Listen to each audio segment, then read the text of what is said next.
प्राचीन ग्रंथों में एक ऐसा ग्रंथ है जिसे पढ़ने से लोग डरते हैं, जिसे मृत्यु के बाद ही सुनाया जाता है और जिसे जानने के बाद जीवन को देखने का नजरिया बदल जाता है। यह है गरुड़ पुराण।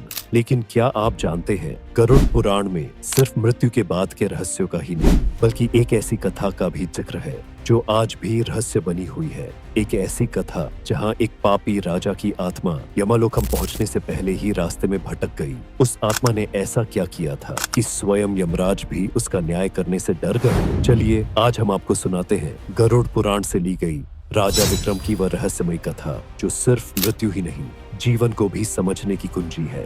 बहुत समय पहले की बात है। दक्षिण भारत में विक्रमसेन नाम का एक राजा हुआ करता था। वह शक्तिशाली था, प्रजावत्सल था, लेकिन भीतर से घोर पापी। वह दिखावे के लिए दान करता था, यज्ञ करता था, लेकिन रात्रि के अंधकार में वह गरीबों की जमीनें छीनता, ब्राह्मणों को प्रताड़ित करता और गुप्त रूप से तांत्रिक अनुष्ठानों में लिप्त रहता था। एक दिन अचानक विक्रमसेन को एक सपना आया। सपने में एक काले रंग का पुराना द्वार दिखा, जिसके बाहर लिखा था, यहाँ से वापसी संभव नहीं। राजा ने सपने को नजरअंदाज कर दिया, लेकिन अगले ही दिन वह महल के भीतर मृत पाया गया। ना कोई जहर, ना कोई हथियार, सिर्फ उसकी आंखें खुली हुई थीं और चेहरा भय से काला पड़ा था। आत्मा की यात्रा। गरुड़ पुराण कहता है कि जब पापी मरता है तो उसकी आत्मा को यमदूत घसीटते हुए यमलोक ले जाते हैं, लेकिन विक्रमसेन की आत्मा को लेने कोई यमदूत नहीं आया। क्यों? क्योंकि उसके कर्म इतने जघन्य थे कि वह ना नरक का अधिकारी था और ना ही पुनर्जन्म का। उसकी आत्मा प्रेत योनि में फंस गई।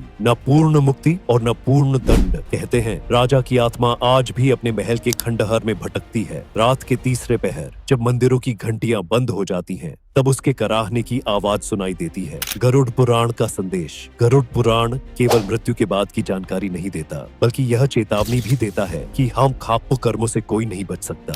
इस कथा में राजा विक्रमसेन का अंत एक प्रतीक है। जो लोग धर्म का दिखावा करते हैं पर भीतर पापों से भरे होते हैं, उनका नाश इसी जन्म में सुनिश्चित होता है और मृत्यु के बाद उन्हें न स्वर्ग मिलता है, न नरक में, बल्कि वे इस दुनिया में ही फंस जाते हैं। इसलिए गरुड़ पुराण यही सिखाता है, सच्चे कर्म करो, नियत साफ रखो और अपने जीवन को इस तरह जियो कि मृत्यु एक डर नहीं बल्कि मोक्ष का द्वार बन जाए। याद रखिए, मृत्यु एक अंत नहीं बल्कि कर्मों की परीक्षा का दिन है और गरुड़ पुराण उस परीक्षा की उत्तर कुंजी है। अगर आपको यह कथा अच्छी लगी हो तो वीडियो को लाइक करें, शेयर करें और चैनल को सब्सक्राइब करना न भूलें। कमेंट में लिखें यम नमः गरुड़ाय और हम लाएंगे गरुड़ पुराण से जुड़ी और कहानियां।